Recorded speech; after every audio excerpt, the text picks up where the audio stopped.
questions that are being asked, I'd like to mostly address, so this is my preference, is questions that affect how you walk. Questions about living this out.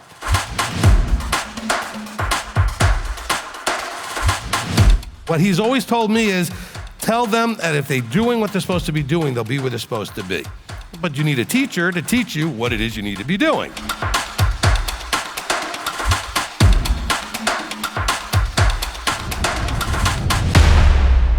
Does that help, David?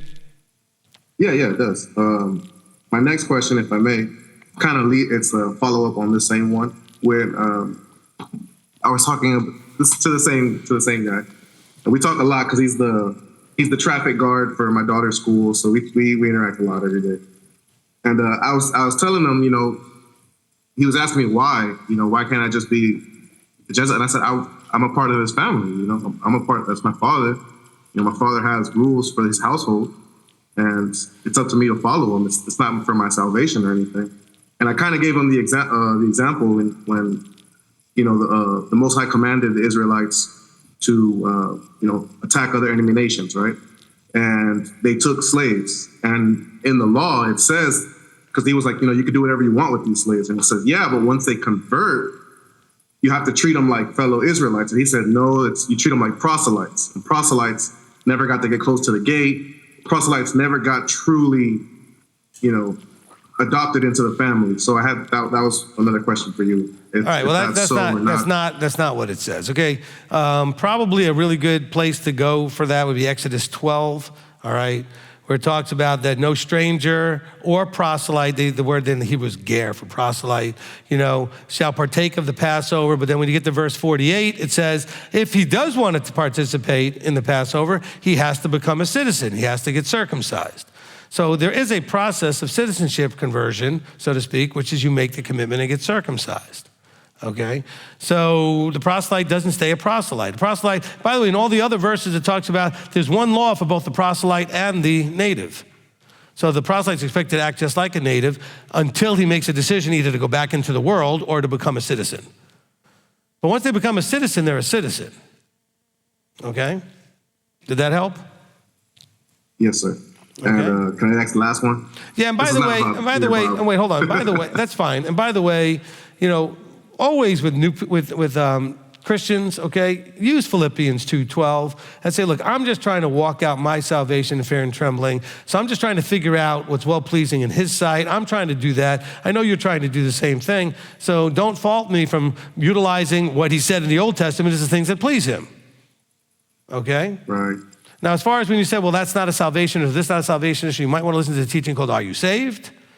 Which explains all that stuff so you'll understand what we do and the difference between salvation and reward, okay?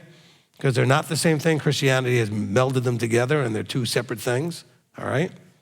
Okay, so there aren't any salvation issues. He provided the opportunity to have the reward to everyone at the same time. There are reward issues though, okay? Obedience brings reward, disobedience doesn't. All right, simple as that, all right. So, but the thing is, he was taught in Christianity where reward and salvation are the same thing. If you have salvation, you have the reward. Well, Yeshua provided for salvation for everybody that ever lived or will live at the same time. But not everybody gets the reward because the reward is based on what you do. Which, by the way, Paul says this in Romans 2. His big hero, Paul, this guy. Read him from Romans 2, okay? I'll read it to you here just so you can have it real quick. Okay, in Romans 2, starting in verse 5, but according to the hardness of your unrepentant heart, you are treasuring up for yourself wrath in the day of wrath and revelation of the righteous judgment of Elohim, who shall render to each one according to his works. Everlasting life, a reward based on works, to those who persist in doing good. And by what is good? Go listen to my teaching, well done, good and trustworthy servant. What is good? Torah is good. Only things Yahweh says is good, okay? And wrath to those who are self-seeking and don't obey the truth in verse 8. So it's what you do gets you a reward. Salvation has nothing to do with this. Messiah did everything to make salvation available to you. Whether you get to take advantage of that or not is based on your works, okay? All right, so I have a teaching called Are You Saved? A relationship between salvation, faith, and works, okay? So you can see that there's a relationship between them. Christianity says they're at odds with each other. Faith and works, always fighting. That's a Christian-made nonsense, okay? All right, anything else? I actually, I saw a couple of those Are You Saved episodes, and there's this guy on YouTube who's trying to debunk you on it, and it's so funny because he only uses snippets, and he doesn't ever go to like a nice chunk of your teaching. I know you're talking about. Look, he actually was in this congregation, hated the teaching when I did it, and then made that video series, okay? But he does really crazy things. Like he'll literally play the snippet where I just read Romans 2, and then he'll say, see, that's where he's talking salvation by works. And all he did was play me reading the verse. He didn't play my commentary. All I'm doing is reading the verse. He goes, look, see? I'm like, well, then you're saying Paul's saying it, because all you did was play the snippet of me reading the verse. No commentary, literally just me reading the verse. Okay, good. Okay? All right, so I'm very familiar with that guy. Unfortunately, apparently I'm still occupying space in his head, because on his website, exposing false teachers, I'm the only one on the site for the last, 12 years. So he claimed he put other people up there, but I'm the only one on the site, so anyway, let me let you go. If you want to get back in line, you can. We'll see if we have time to get you in there. Okay, David, good to meet you. Appreciate you. All right, let's go to Jesse Irvin in Washington State. I just had a quick question about tithing. Like you've talked about tithing on our gross. And then I thought last week or the week before you talked about like if you had your own business, you wouldn't necessarily tithe on the money the business made. You'd tithe on what you paid yourself from that. Am I following right? Yes, you're correct. What if you do like DoorDash or Uber or like courier jobs where you're considered like a contractor? What about your gas for the night or something? Okay, hold on. Okay, say the last part again. Like if you do DoorDash or Uber or courier jobs, and you're considered like a 1099 contractor. This is the simplicity of it, and you weren't apparently you missed some of it. That's fine. I'm not gonna say you weren't paying attention, but you missed some of it. A business, okay, is a separate entity from you. Door dashing is not a separate entity from you. That money goes directly to you. Whether it's 1099 or W-2, doesn't matter. You are getting it directly into your bank account. So that's spendable money in your pocket. That's tithable, okay? If I own a business, okay, let's say like Richard does, okay, I own a business that's doing caregiving. That business has its own bank account, has its own expenses, has its own everything, and that business then gives me either I'm getting some money out for whatever, cashing some out, or it gives me a payment, or it gives me a salary, whatever it is. I'm only gonna pay tithe on what I am getting that I can spend, okay? If you're door dashing, that money goes right in your pocket.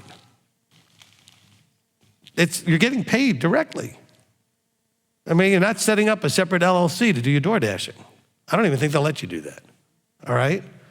They're paying you.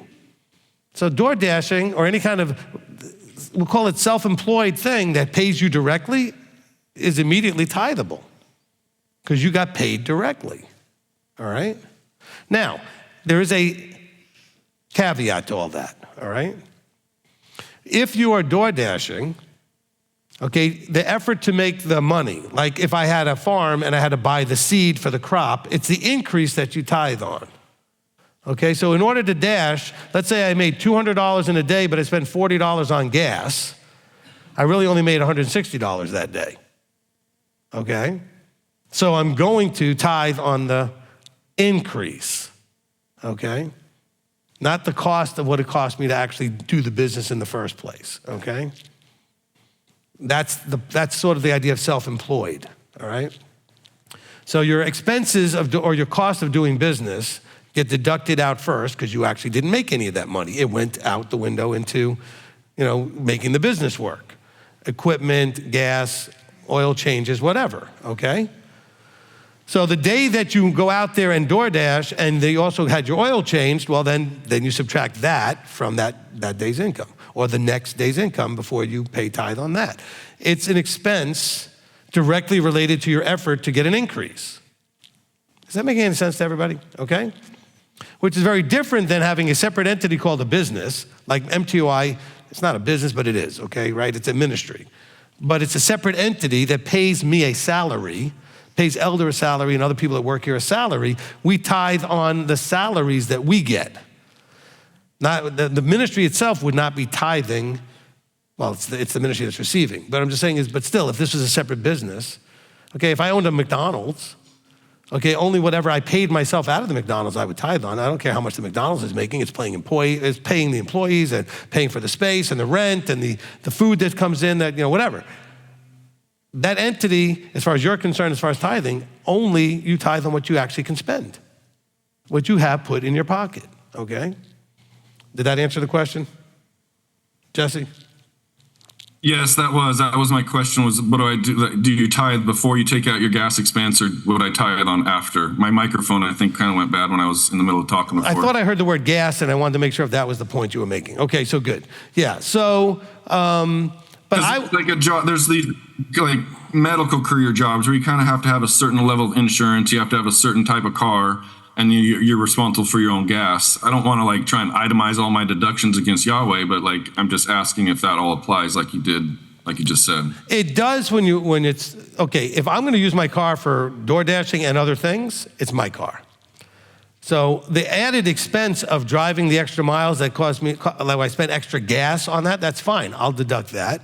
I'll also deduct that I may have a lot more wear and tear. So I may take out, if I have to go get, brakes, tires, oil changes or whatever, but I may not take all of that because some of it's for your personal use. Just be honest and fair and have integrity with Yah, okay? If you use it half the time for dashing and half for personal, so then just take off half, all right? And consider the other half was for your own use, okay? All right, next, because Yahweh's not the IRS. We're not looking to find every way to pay him less, okay?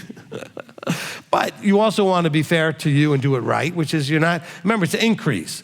So as a farmer, right, you had to buy the seed to plant, and then it's going to grow and give you an increase, okay? Well, the increase is going to be after the cost of the seed that I put in the first place. All right. Now, those of you with regular jobs, you don't have the expense. You go to work, okay? It's all increase, all right? It's all increase. Okay, if you needed certain equipment, maybe that's different if you had to buy the equipment. If you needed certain types of clothing or uniforms that you had to buy, okay, that would be fine, that would be different because you needed to do that to have the increase. But generally, most people, just wearing decent clothes that you would wear anyway and own for other things anyway is what you wear, and you go and you do your job. Okay? All right. But let's not get to the place where we start treating Yahweh like the IRS, okay? All right, because all of us, we treat the IRS with, I'm going to try to pay as little as possible and look for every possible way to get any kind of deduction here, there, and the other thing, okay? Go out there and make enough money, it won't matter. It just won't matter. You'll be able to handle everything.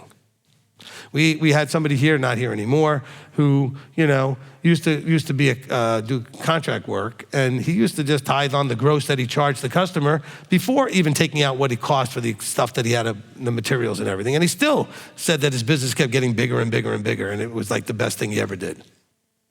And I never would recommend that you do that necessarily. But if he bid a job for $10,000 and it cost him, $4,000 or $3,000 in materials, he still tithed on the 10. I'm not saying that's the way you should do it, but he gave great testimonies that it all worked well, okay? You can't outgive him. You can't outdo things with him, okay? I'm not saying you shouldn't be tithing where it hurts you, where you're going. If you're having a struggle financially, call us to get the guidance on how you should approach tithing until you get your finances right, okay? Because some of you will be like, well, if I do that kind of tithing, then I'll be calling you for benevolence because I can't even pay my bills. Well, then that's a problem that you should call us with so we can help guide you. All right? Okay?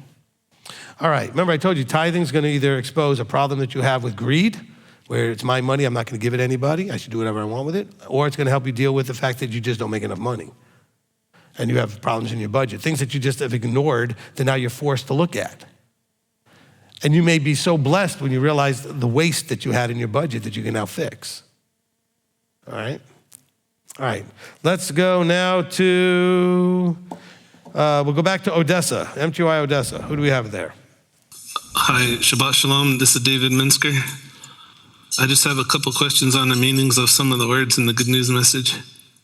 In Ephesians 5:26-27, it says that he might present himself, the church, himself, a glorious church, not having spot or wrinkle or any such thing.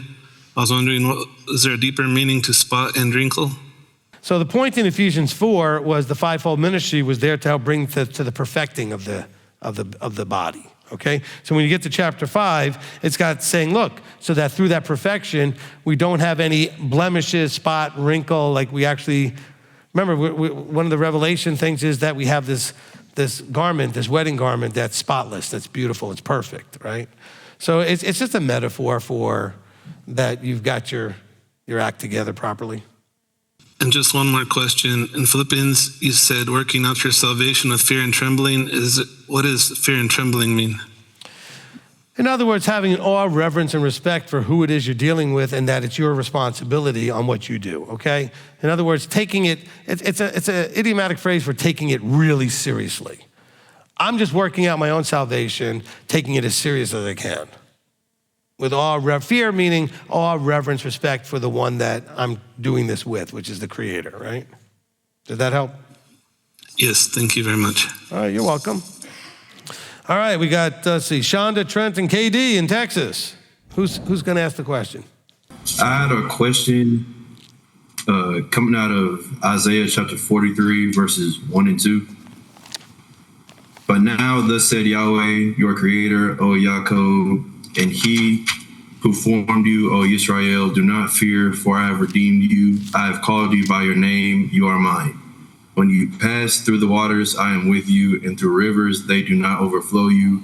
When you walk through fire, you are not scorched, and the flame does not burn you. And I was asking about this verse to know if it's connected to when Shadrach, Meshach, and Abednego were thrown in the fire and they were unscathed. Just wondering if that connected. Well, I mean, look, all of these things are painting consistently the same type of picture. So I wouldn't say that this is a direct relation to what happened in Daniel, but you can see it playing out. So I think that's a good connection. That answered it. That's it. Sometimes we see connections and, because the subject matter is similar and the result or the actions that are taking place are similar. The protection, the provision, and the word fire and those kind of things are definitely similar, and you can see them play out. So it's a good connection. Okay, anything else? That's it. All right, thank you. All right, let's now go to, the room's pretty empty. We'll go to David M. Shakara, where'd you go? Well, actually, David M, hold up. Pete Lamb just jumped in. Pete, let's get you in there. Thank you, Rabbi. So my question has to do with the Torah study last night. The way I read the Torah portions with regard to ending up in slavery, the Torah specifically mentions that it was the Mitzrites who came, that they were out of silver, and it was specifically the Mitzrites who mentioned giving up their livestock and then giving up themselves in the land. And that is followed in verse 21, that all of them were moved into cities. And then in chapter 47, verse 27, it mentions Israel specifically and says that they were very fruitful and they were very successful. That is then followed in chapter 50 when Joseph goes to bury his father, and it talks about that what he left behind was all their herds and flocks, which means that they still had livestock. I guess what I'm getting at is I think part of the lesson here is that Israel was set apart. They had their own land and they were well provided for. And it wasn't until Joseph was no longer in the picture, and we fast forward several hundred years later, that they find themselves in slavery. And I would guess the lesson from that is if you stand out as an Israelite, you end up with a target on your back. The other lesson I took from this, it kind of touches on what Chris Wybe said yesterday. or last night, when he talks about once you've given up all you have to give, be it your possessions or whatever, I think the last thing you have to give to the master is yourself. And in giving of yourself, you end up having a seed planted that may benefit others through your service. I'm just wondering if any of that makes any sense. Look, it makes sense to some degree, but also I'm still going to disagree. Look, it says in verse 14 that Joseph gathered up all the silver that was found in the land of Mitzrayim and in the land of Canaan for the grain which they had bought. And Joseph bought the silver into Pharaoh's house. It doesn't say that it's just the Mitzrites. There is one verse prior to them going into the cities where it talks about because every man of the Mitzrites sold his field in verse 20. But I don't think that it's limited to that. And of course, the people said, hey, why don't you give us seed? And then you see in verse 23, Joseph gives them seed. And then we can see that maybe at that point, then Israel then flourished up to a point. Okay, because that's following they're all now gone through this process. And then we see that they did well in Goshen, okay? And they bore fruit and increased exceedingly, all right? They had possessions, etc. It's not clear that there weren't other lessons being learned here, etc. Look, we don't know. We're forced to guess. We just know that for whatever reason, and I gave this reason on Friday night. I said, look, the new Pharaoh that came in saw them as a threat. So somehow they ended up being enslaved for one reason or another. So I don't disagree with the idea that when we're flourishing and succeeding as Israelites, we might have a target on our back. Okay, we become a threat to whatever degree. I get that, okay? So I agree with you. I'm not convinced that it was only the Mitzrites that were being stupid and sold into slavery here. This way, it seems like everybody in Mitzrayim and in Canaan as well, okay, we're all sold everything, okay? So it could be the other way. There's just not enough information. So we're never told outright how they ended up in slavery, all right? So we have information to guess with, okay? What do you think of the idea that if you stand out and do well, that you end up with a target on your back? And I think I agree. I think this shows this is where it starts when that group of people ends up with a target on their back and ends up being oppressed. It's from that point on, isn't it? Well, look, you see this happening to people all the time. Look, if you're successful in any kind of industry that you're in, you're going to be attacked, okay? Everybody attacks those at the top, all right? Especially if you started off in the bottom, the people that you left behind and you started climbing up that ladder, who now just see your butt, okay? They start throwing things at it because they don't want you to climb out from where they are. And success always, breeds haters, okay? There are those that'll be proud of you, but a lot of people are going to be haters, and they're not going to like the success. And so, I could see that definitely happening. Look, that's part of why the Jews got picked on throughout the centuries, because they were almost always successful wherever they were, and so they had wealth and they had other success that people then wanted to take from them. All right, let's see, Miss Rachel Crow. So I saw something that I wanted to see if there was any validity. The idea that how we treat other people is how we treat God. Is that true to any extent? It's true to a very high extent. Okay, I mean, we used to teach this when I taught martial arts, okay? How you practice is how you do, all right? So how you practice with me in a setting in a martial arts class is gonna be how you're gonna handle yourself when you're on the street, okay? So, how you treat each other very much shows him how you treat him, especially when we're talking to leadership. Okay, anything that's vertical is gonna show him a lot about how you feel about him, is how you treat vertical, because he's vertical to all of us, okay? Well, I was curious, I know you've mentioned leadership prior, and I can understand believers, but what about the rest of the world? It's I guess when I think about treating other people, how we treat other people, how we treat God, it's like I can't lavish that level of sacrifice or attention on just anybody. So I don't know if I'm just looking for an excuse not to love people, which could be true, but none of us. Where does that balance? All right, look, there's two aspects to this. I'm glad you clarified because it helped me to coalesce this in my head here, okay? There's two aspects to this. One is when we're doing to others, it demonstrates how we do to him. Other parts of it is when we do unto others, it demonstrates how much we're becoming like him, okay? So it's not just a do unto him, but when we're patient with people, when we have compassion on people, when any kind of the aspects of the fruit of the Spirit that we're applying in our relationships with people, okay?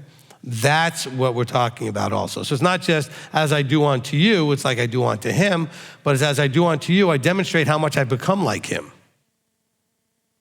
Does that help? Does that make more sense? Yeah, yes, that makes a lot more sense. Okay. So when it's vertical, it's probably demonstrates how you would treat him as well. When it's horizontal, it's more about expressing yourselves in a way like him. Or when it's below you, somebody that, like when you're dealing with a child, when you're dealing with somebody that would vertically be below you, okay? Or you're an employer and you have employees and how you treat them, all right? Those you're responsible for.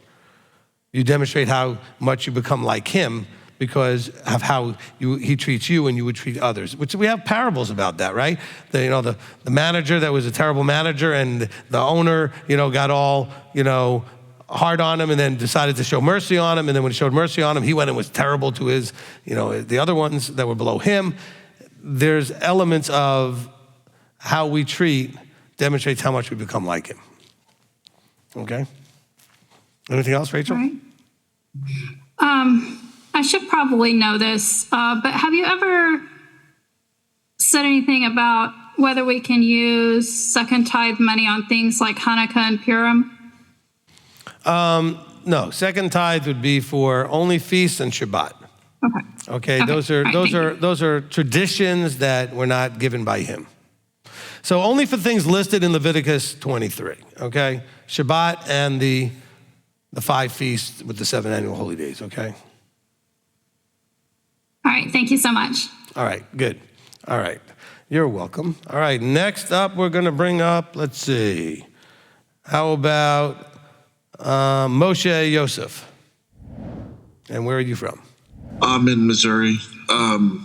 Rabbi, we've talked before, but my question is about King Saul and King Solomon. They might be related. So when the Spirit of the Lord left King Saul and a spirit of torment came to him, I've heard that people have said that the Spirit of the Lord left King Solomon as well. And my question is, can that happen to us, to where like a spirit of torture can come to us when we're in the wrong and we're not, following or doing the right things? All right, let me answer it this way, all right? I really, really don't like to get into something like a spirit coming into you. Let's just say that Abba uses your circumstances to get your attention, okay? So he may put you in some challenging conditions to wake you up if you're not listening, if you're not obeying, if you're not submitting, if you're not trusting him. So I rather look at it that way, all right? Saul, on the other hand, was the king, and he certainly disturbed Saul's peace, and Saul was really losing his mind, or he allowed him to lose his mind because he was just going in the wrong way, okay? And so his disposition, okay, his intrinsic nature, the spirit of him, and ended up going into a different direction. Now, as far as taking away his spirit, I think it's not so much that he takes it away or we reject it in some way. The whole thing is that when we don't listen, we create space between us and him, okay? And you create enough space, you're not hearing him at that point, okay? You've now left him, he hasn't left you. And so to get your attention, he may put you through some stuff until you wake up and say, oh, this is why. Because when we read the chapters in the Tanakh, which talks about, well, in Deuteronomy, I believe is where it says, and if you don't listen, I'll curse you 7 times. And if you don't listen, I'll curse you 7 times more. If you don't listen, I'll curse you 7 times more. Now, in that section, it says, it's not so much in if you don't listen, but if you're not instructed by these curses. In other words, the curses were meant to be a wake-up call, instructional, to get your attention. So if you're going through some stuff, stop thinking about it in this more esoteric way, like he put a curse on you, or he's taken away his spirit, or put this other spirit on you. No, he's allowing you to go through some stuff to wake you up. Okay? Does that make more sense? Yeah. If I can just ask one more, kind of in relation to that. Yeah. Let me say one more. Well, let me say one more thing about that. Also, never ever. This is not against you. Never ever, to all of you, take specifically upon yourself something that he did to very specific individuals that don't relate directly to you. In other words, these are two kings who were given very powerful roles that he dealt with in very unique ways because they were kings that he put there. He put Saul there. He put Solomon there. Okay? So we can't just grab and say, okay, this relates to me in some way as a regular, just average, everyday person when we're talking about kings of Israel. Okay? Very, very different. All right, go ahead and ask the other question. And the other question was, it's not too late. And I think you've kind of talked about that before. It's not too late as long as we're like alive to walk to teshuvah, to walk back into repentance, and be, to be right with him in our relationship, our halakha. No, look, think of it this way. If it was too late, he wouldn't bother with you. If that were actually the case, why would he bother with you? Just to punish you? I mean, that doesn't make any sense. He punishes or does whatever in the negative that we experience only because it's intended to benefit us, right? In the longer term. It's intended to create an action or change of thought or change of heart or something that will benefit us in the longer run. If he really didn't think that was going to be the case, he'd just leave you alone and just ignore you. I mean, why would he bother with you? So I believe absolutely 100% it's not too late.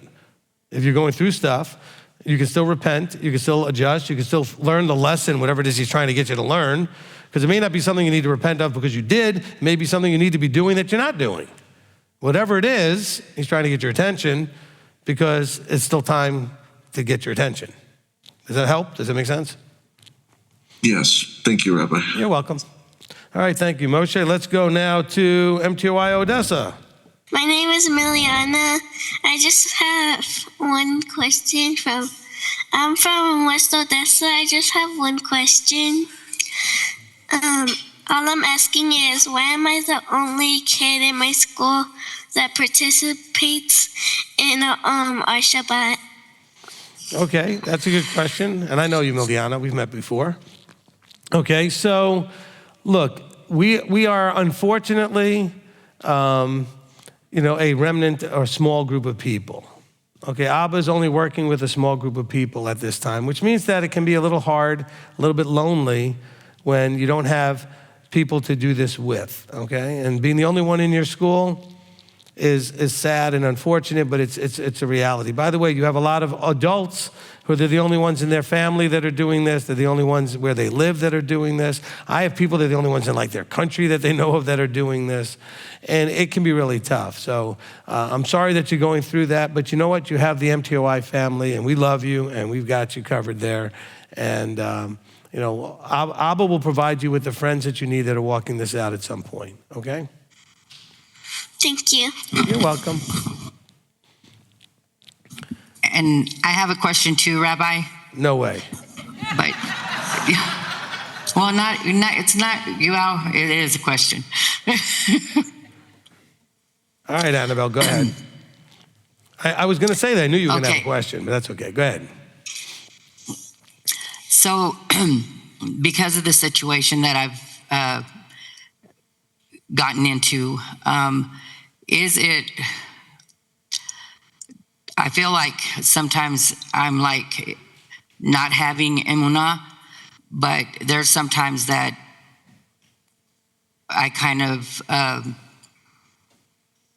not saying like depressed, but getting like, getting down. Like I feel like, because right now our industry, where is oil and gas, they have a freeze on hiring people because of the budget during this time. So January comes, then they have a budget that comes again. But like the other day, I kind of felt like I was not in emunah, and felt like I wasn't going to get a job again in the industry. But I fell down, I guess, for a split moment. But then I hear your voice saying, Abba didn't call you at this time to just leave you and know that you weren't going to be able to complete this. And your voice comes into my head, and then I sit there, and then I do like David, encourage myself in the Lord, and I'll bring back like a company, whatever company. And I was telling Miliana yesterday, whatever company I go to, it's a blessing for them, because I've seen it in every job that I've been in, is that they get blessed, they prosper because I'm in there. And then I remember Deuteronomy 28, 1, and remember that wherever I'm going, I know it's for the land. But I encourage myself with those words so that, but I guess my question is, am I falling away from my faith at the time that I get into that state? There. All right.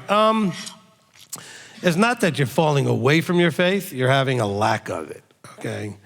In that moment, you're having a lack of faith, because you're not understanding that he's causing or allowing, which is your emunah problem, which means that instead of accepting where you are and doing everything you can while you're there with optimism that it's a journey you're supposed to be going through, we start getting depressed thinking that, these things aren't going to work out, instead of recognizing, well, these things are there for a purpose that you might not be able to see at the moment, okay? So the emunah has you accept that you're in where you are for a purpose for a period of time. When you fight against that or just quit and that kind of thing, that's where you have a lack of faith in that situation. Look, and also you have enough, this is where we can get our emotions in the way. For example, that people are going to be hiring starting in January. Now we're in January, they might start hiring again. So why would we be depressed in a time when there's a moratorium on hiring, that there's a budget problem for hiring? So your expectations that you would get hired during that time frame should have been, reasonably, patiently low. It'd be great if you got one, but you shouldn't have been okay that if you didn't, knowing that that's a time where it would have been tough to do. Now, I would have a lot of then patiently waiting then for January when the budgets change and people get the funds to start hiring again. And now optimistically wait for those opportunities to come in.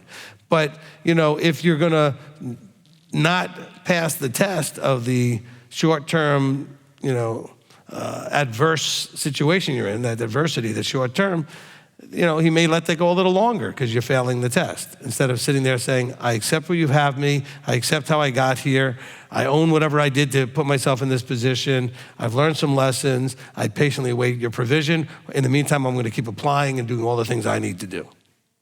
Okay? Okay.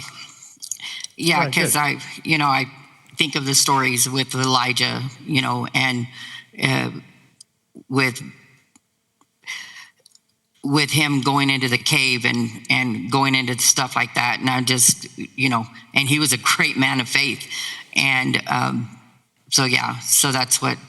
But also, and I did. But wait, but you have to make sure that your thought process is, I'm supposed to be here in this position right now. Not because that's where he wanted you to be in the first place, but things that you did and things that choices you made, whatever. I'm supposed to be here right now, and I should be trying to get the most out of being here right now until I'm no longer here right now and I'm doing something else. Instead of being like, well, I'm supposed to be a job. I'm not supposed to be here. I'm not this, I'm not. Well, no, you don't like being where you are, but you have to change the mindset to, I'm supposed to be here because of things that I've done and choices I've made or whatever circumstances or something I was supposed to learn or whatever, I'm supposed to be here for a period of time. And I'm going to embrace that, learn as much out of it as I can, while I'm also doing the things necessary to now get out of this adversity, okay? But if you're not focusing right, you're gonna have a challenge because you have to focus on, this is where I'm supposed to be under all the things that have happened up to this moment, this is where I'm supposed to be for right now. For right now doesn't mean stop trying, it means just stop fighting that you're there. Embrace that you're supposed to be there, okay? Okay? Some of you have a real struggle because you're single and you want to be married. Okay, that's great. Keep being available to be married. In the meantime, have peace that you're supposed to be single for right now. I don't know why and what that is, but you're supposed to be. How do I know you're supposed to be? Because you are. That's emunah. I trust that I'm exactly where I'm supposed to be. Now, some of you who are stuck wallowing in whatever are not supposed to stay where you are, but you were supposed to be there at least for a time. Well, I don't know, how long am I supposed to be there? Well, keep trying to get out. And when you get out, that was the amount of time. So you never stop trying to get out. So in other words, you never stop being available to meet somebody that you might marry, when I was using that example, or your example of getting a job. Always keep putting out the applications and thinking about what industries you might try differently or what aspects of different jobs in that industry, et cetera. But you may not leave where you are until whatever is supposed to happen and be accomplished in that space gets accomplished. Okay? Does that help at all? Yes. Okay, Thank good. you, Rabbi. Good. So a lot of people make this mistake. They spend a lot of time being pissed off about where they are. Maybe they get mad at themselves because they're the reason that they end up where they are. Maybe they did something that put them there. Maybe you didn't. Maybe it was time and chance or some other thing. But he either caused it or allowed it, the emunah, so that you could learn whatever you're supposed to learn in that space. But you're not supposed to stay in that space. But I've tried to get out. Well, keep trying. You'll get out when he says it's time to get out. But he's not going to just magically provide you a way out if you're not trying to get out. So you try to get out of that space. So what does that mean? It means do the things that are necessary for the exiting of the problem. Well, I'm single. I don't want to be single. Well, are you ready to be married? Yeah. No, you want to be married. Are you ready to be married? Are you prepared to be the wife or husband that you need to be? Okay? I got a bunch of people whining and complaining, and they're 40, 50 years old, making $15 an hour, and they're thinking they're ready to get married. You're not ready to even take care of yourself. Okay?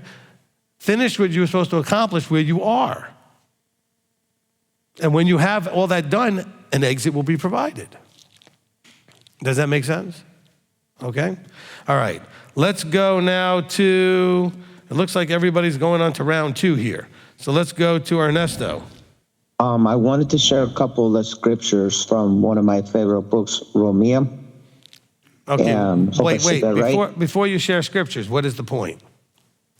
The point, the part of the point is like, not just me, but others are talking about this, about the sister just before me was talking about her faith in certain things. And is it okay if I read the verses? And then it might make sense what I'm trying to say. Okay, as long as there's not too many of them, but go ahead.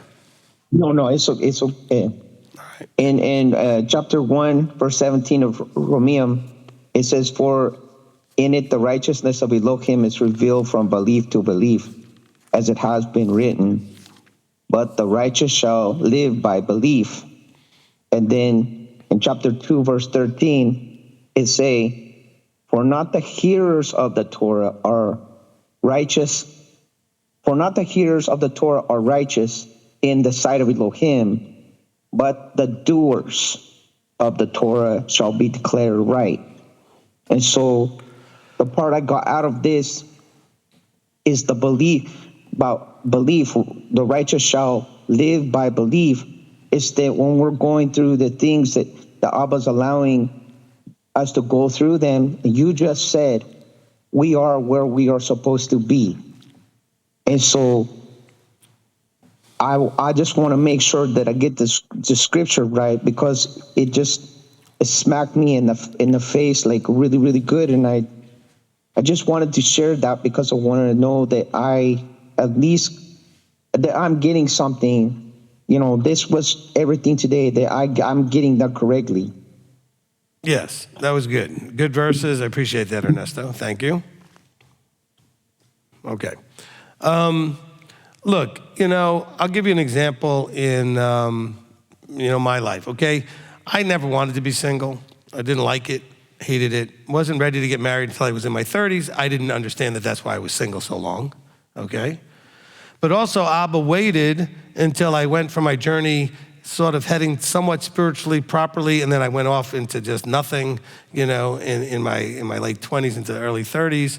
And then it's when I was financially prepared, had gotten myself to where I had matured enough to be able to take care of myself, and I was seeking him again, that he gave me a place to go where I met my wife. But it wasn't until I was able to use 20/20 hindsight to understand why the struggle had been up to that point, okay? But I was not prepared and ready. Actually, I don't even think I was ready when I finally got married, because I think I'm finally ready now. After 26 years of marriage, I think I might have just possibly figured out some of this, right? It might take a minute, okay, to figure this out. But you can, it just takes a while, all right? Okay, Douglas, welcome to the party. Hey, Shabbat Shalom, Rabbi Meshach. Appreciate it. The question I have is, how would you handle, and this might be pertinent for the timing, how do you handle family members who want to kind of go around what you believe and your walk by, giving Christmas presents and things like that, to my son, but going around me to like an ex-spouse or something like that, knowing full well that, hey, I've asked you if there's any gifts, that's fine, give them to me, I'll give them at a later date, but yet they still go around and do that. So, all right, so when most of us have this problem, you have family members that don't believe like we do, like almost all of us, okay? And they're gonna wanna do what they wanna do, especially, when they're like parents or grandparents and that kind of thing, they're gonna wanna just do what they wanna do. It's not gonna be, we can take it from two different angles. First of all, it's not gonna be that terrible for the child. The child's not gonna get ruined because grandma or somebody else is teaching them about Christmas or some other thing. Eventually they gotta come to their own decisions anyway, okay? And if all of you think your children, because you're raising them in Torah, guarantees that they're gonna be in Torah once they become adults, you're gonna be in for a surprise, okay? They are individuals, they will make their individual choices, okay? And it won't be because, don't feel you failed them either, okay? It won't be because you failed in some way. They are going to have their own journey and their own experience. Now, Doug, you have a different problem, all right? Your problem is that you have disrespect coming from family members. And then you're gonna have to figure out how you're gonna put your foot down on it and say, look, I really don't appreciate the disrespect. I've asked you not to do these things. I've told you that, I can work out something else. You obviously said something very similar that I've said out loud that I did with my mother when she wanted to give Hanukkah presents. Hanukkah is not something for giving presents. So I told her, fine, send me whatever you want for my children, and I will give them to them whenever I give them to them. I'm not gonna give them Hanukkah presents. I will give them presents from grandma whenever I feel like giving them a present from grandma, okay? And so that way, I didn't get into a big fight with her, and she also understood what I was doing, that they were just going to get a present from grandma, and that it was not gonna be connected to any event, all right? And that worked out fine because she respected that. But you have family members that are not respecting. Well, then you have a relationship problem with those family members that you may want to address, okay? It also may not be worth the fight over it, and you may just have to just deal with it and just deal with it.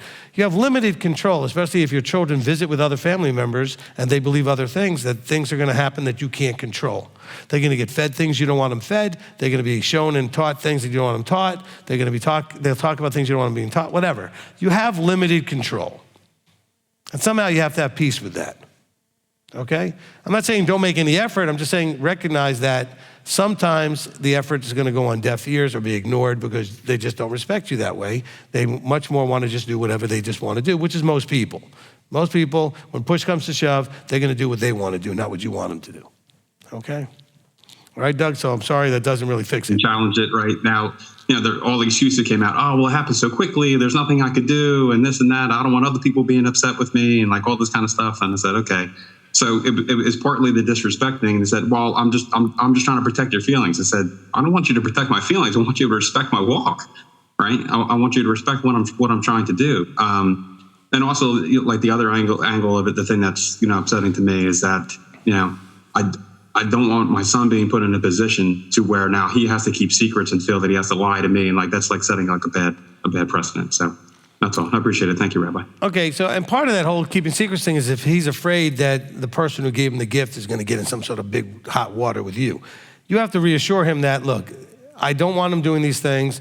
If they do, you can tell me. I'm not going to just go blasting them or anything, but I'm going to have to talk to them and have an issue that has to be dealt with because it's not respectful. That's all. All right?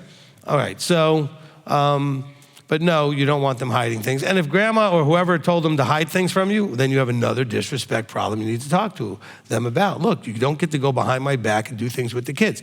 Part of the problem is, and some of you have this problem just as bad, okay?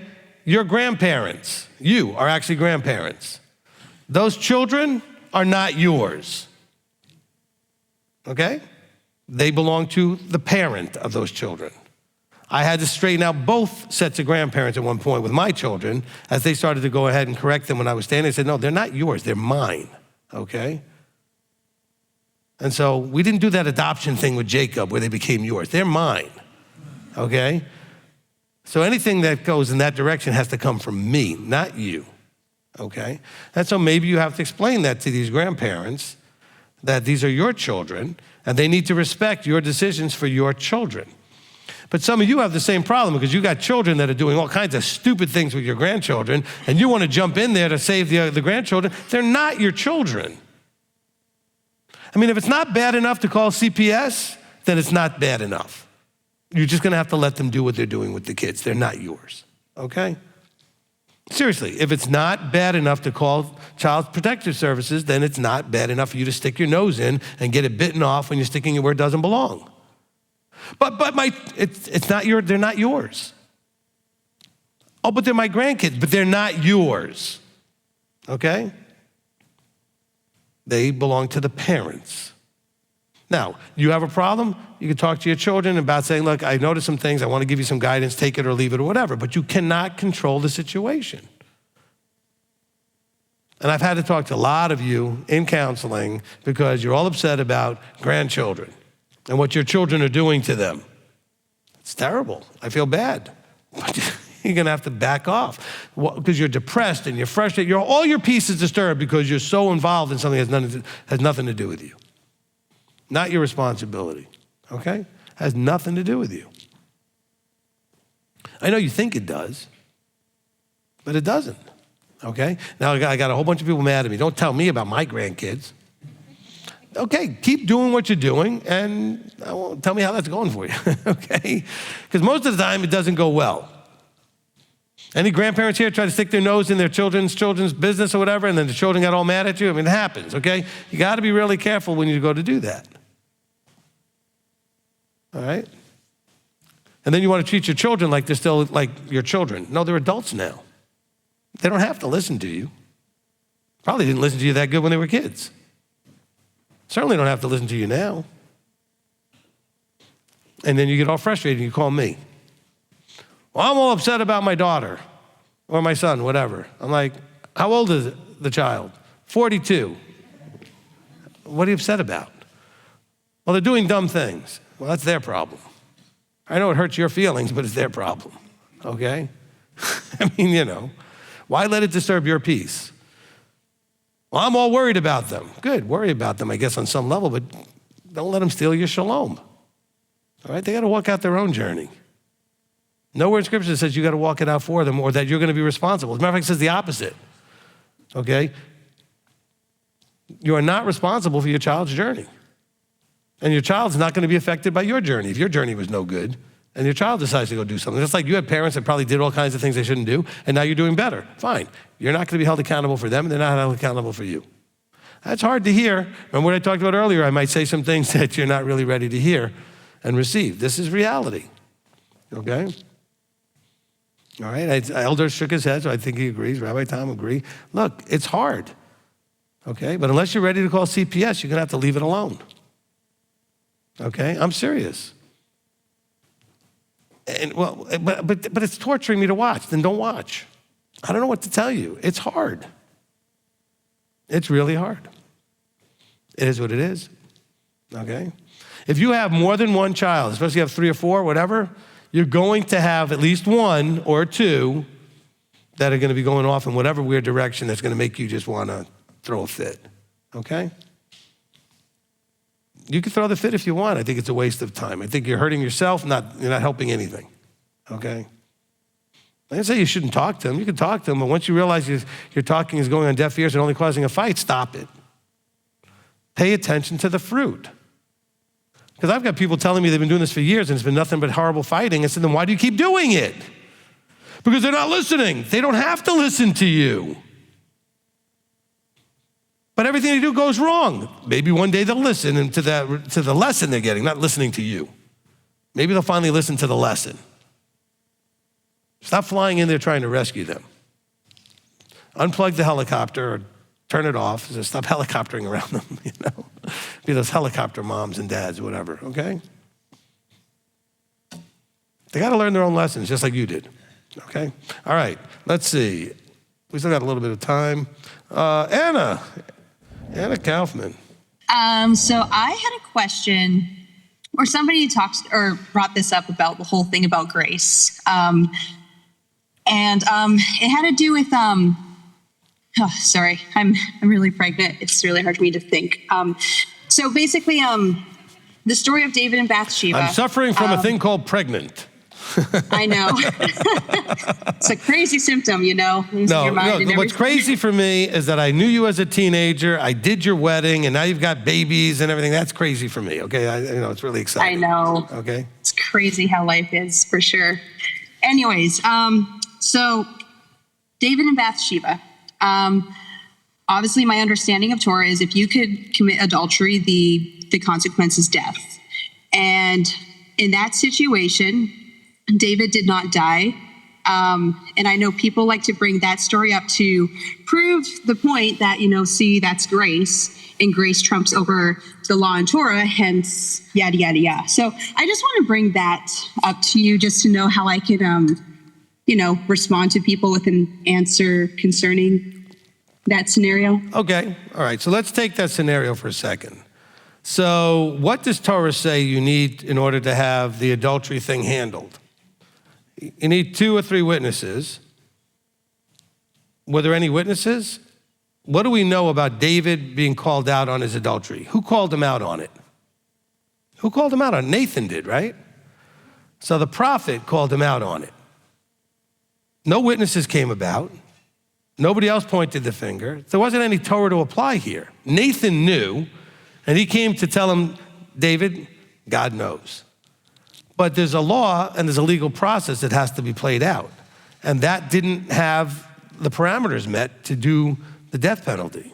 So it wasn't grace. There's no evidence that people ever came forward and pointed a finger and accused him of adultery.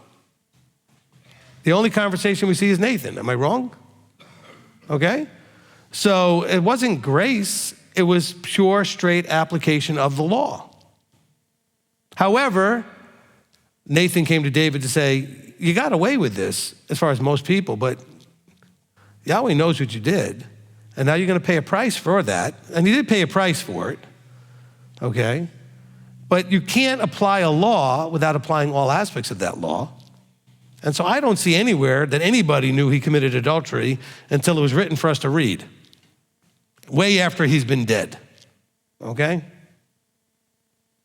So we know about it, but nobody else knew about it. That's my guess, okay? And Nathan wasn't a witness. He just knew, right? Because God told him to go deal with David. He said, David, you are that man, right, who did those things. When he was giving him the little story, right, about the sheep. And so, does that help, Anna? That does. Thank you very, very much. You're welcome. All right, it's good to see you. When's his baby due? In 2 more days. Okay, so when you say very pregnant, you really meant very pregnant. Yes, very, very pregnant. Well, I hope to hear some good news and let me know what's going on and all that kind of good stuff. And say we definitely will. And say hi to Jonathan for me. Yes, I will. Okay, good. Good. All right. Let's go to Shakara. Okay, you're next in my round 2. Okay, so these are some rabbi filter questions. Back in Genesis in chapter 8, verse 4 and 5, and then 13 and 14. We're back on the ark, and he's going through all those dates about the seventh new moon. Is this anything that is significant at all for us today? I guess I'm just trying to figure out why would they be in there if it didn't have a meaning, but maybe it's just there. It's giving you timing. It's letting you know how long they've been, where they are in time. Just kind of, I haven't gone and done a study to figure out where that puts you in the calendar, et cetera, but it's just giving you an idea of how, when something takes months to go through, they're letting you know when it started, when it ended, how long they've been out there. At a certain point, he sends out, the see if there's any kind of land, so he sends out the birds and that kind of stuff, right? Okay, so it's just kind of giving you a sense of the movement of time. Okay, perfect. And then another filter continuing on in chapter 8, verse 22. Is that just literal or any figurative meaning there? 8:22. As long as the earth remains, seed time and harvest, cold and heat, winter and summer, and day and night shall not cease.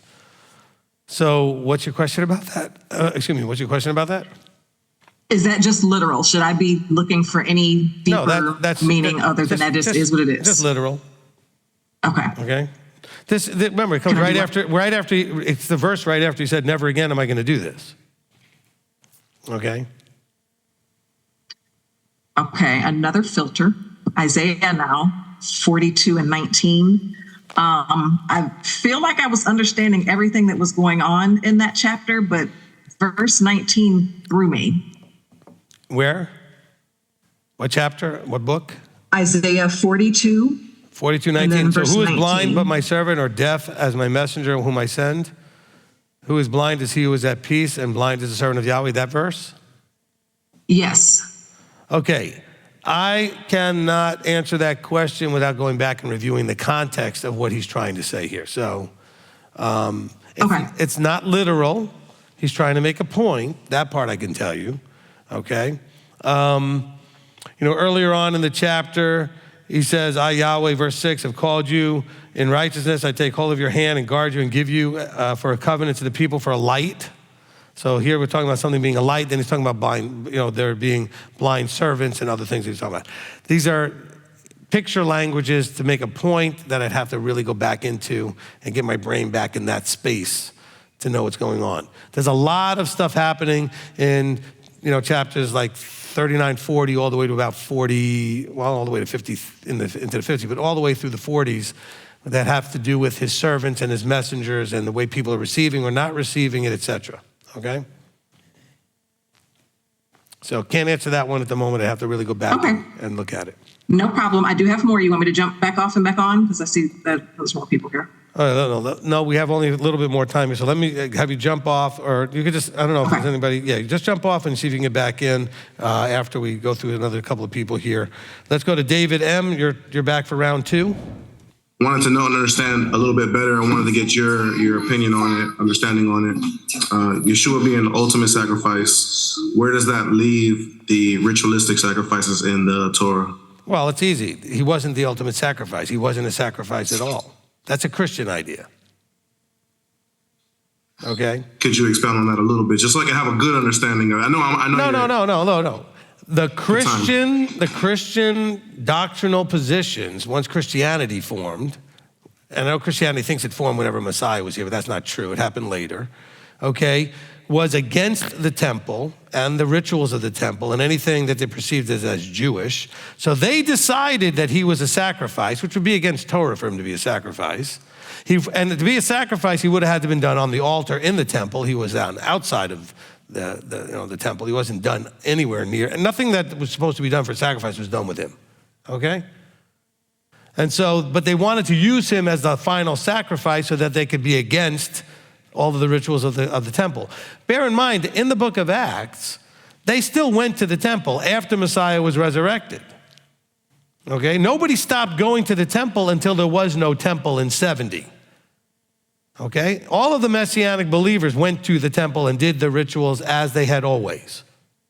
That did not stop. It's Christianity that decided in its anti-Semitism, calling things that would be done as Judaizing. Okay, some of the early church fathers who were just wonderful winners, all of them.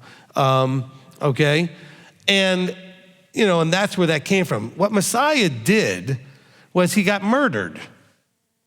But in allowing it to take place, it became a redemptive act, okay? Like when he says, no greater love does someone have than to lay down his life for his brother. By the way, this was asked, I think, in one of the other zones this weekend already. This is the second time it's been asked, okay? Second time it was asked, all right? It's a redemptive act. He laid down his life to pay a price so that we could live, okay? So he wasn't a human sacrifice or a deity sacrifice, any kind of sacrifice, okay?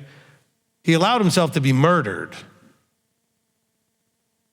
Okay, that's not a sacrifice. A sacrifice is not a murder, okay? But he gave himself freely because it would be a redemptive act. In other words, he didn't stand against it. He didn't try to stop it as a redemptive act. Does that help? Okay. And so when you say, well, where does that put the temple sacrifices? It puts them exactly where they're supposed to be. They kept doing them as prescribed in Torah until there wasn't a temple. And here's the other news for all the Christians out there that are going to flip out. When the next temple gets built, they're going to do sacrifices, and it will be appropriate to do them. Yeah, because I was watching this debate between Rabbi Tovia Singer, and I know he's like, why would you watch anything with that guy? Okay. He was talking to the Dr. Robert, and he said that. He said there's nowhere in the Torah or Tanakh saying sacrifice. And he said the same thing you said. Like if it was a sacrifice, it'd have to be in the temple. So I don't know. I just kept, you know what I mean? Like I like to get a Hebraic perspective from it, or at least the mindset from it. Right. But Tovia is a full-time professional anti-missionary.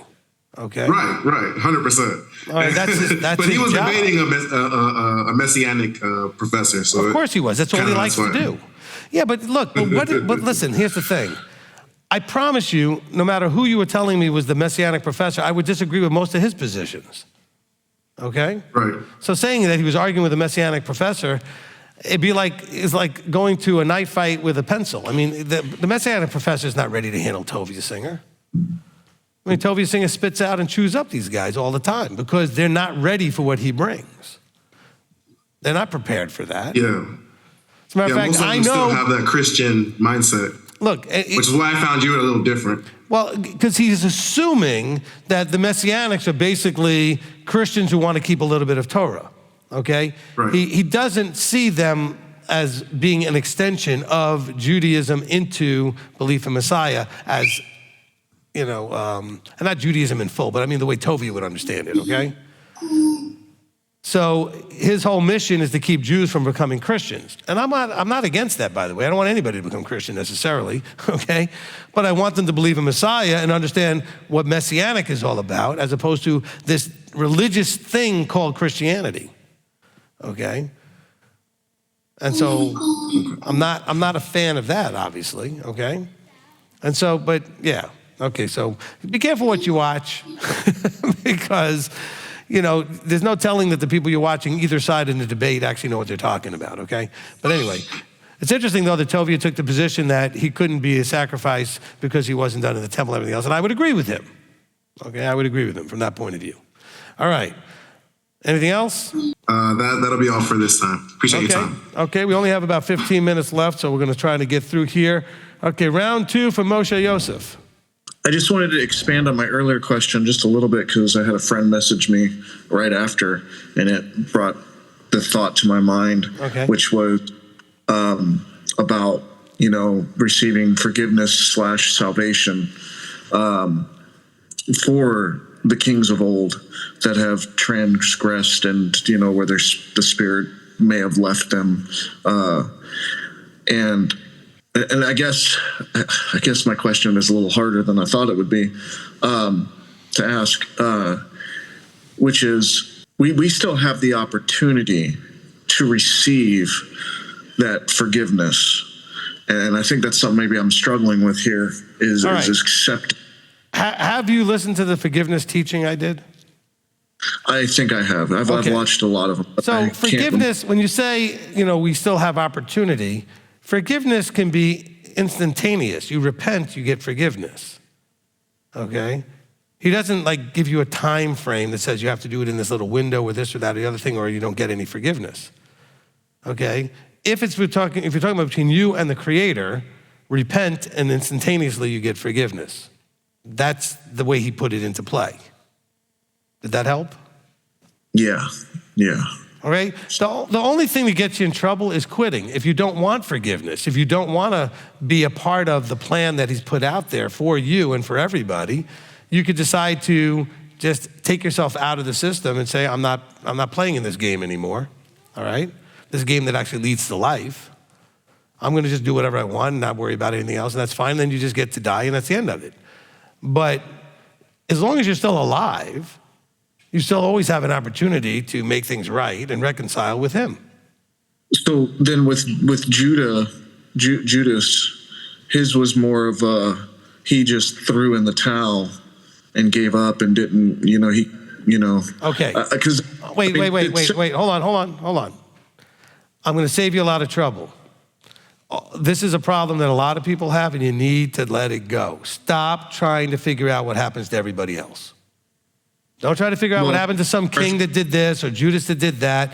Just figure out yourself. As long as you have breath and you want to make things right with him, make things right with him. Okay? Don't worry about Judas. Okay. Figuring out Judas isn't going to help you. Figuring out you is going to help you. Where do you want to be in your relationship with your Creator? Okay?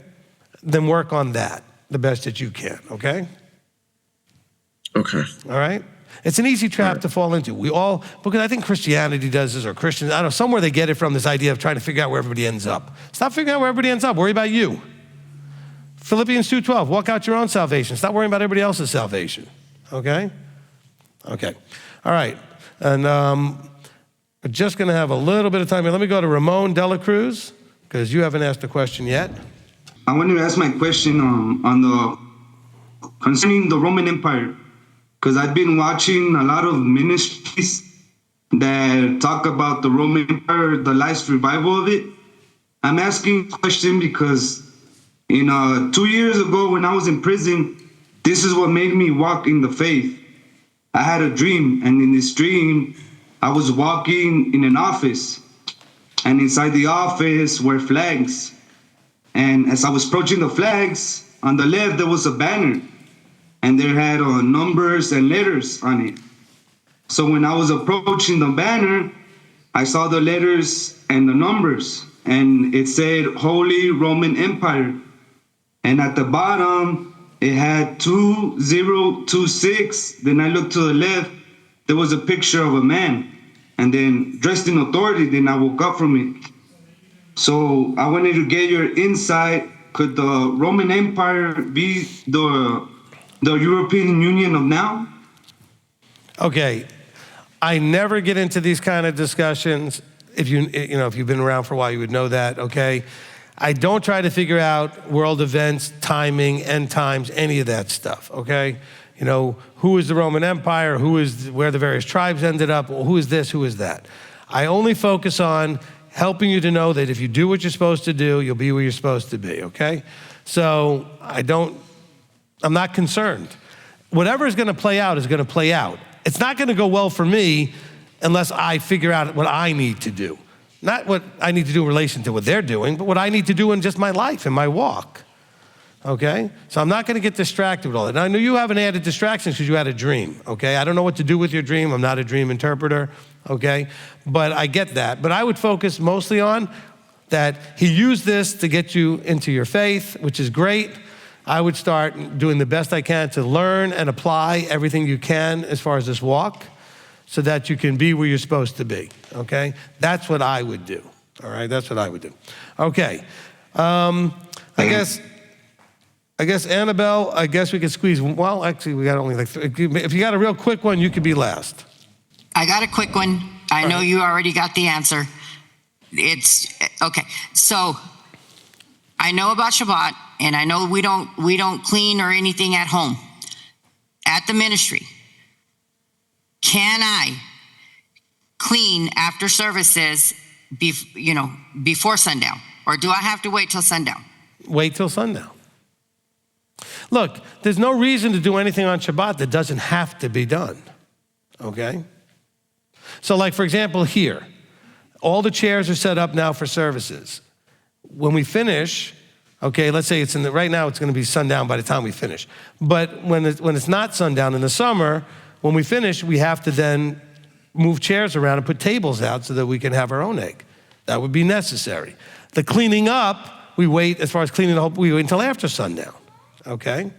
And so don't do on Shabbat what doesn't have to get done. Anything that can wait, wait. Thank you. Now, let me put a little caveat on that. Somebody spills something, right? Somebody knocks something over in food or whatever, liquidy, whatever. Something gets spilled all over the place. You'll clean it up. You're not gonna leave the mess there with other people step in it and something's gonna whatever. So you clean that up, right? Because that's something that happened right then and there. But general things, anything that can wait, wait. It's a simple question. It's a good question. I think that a lot of people struggle with some of these things. So just wait, all right? Okay?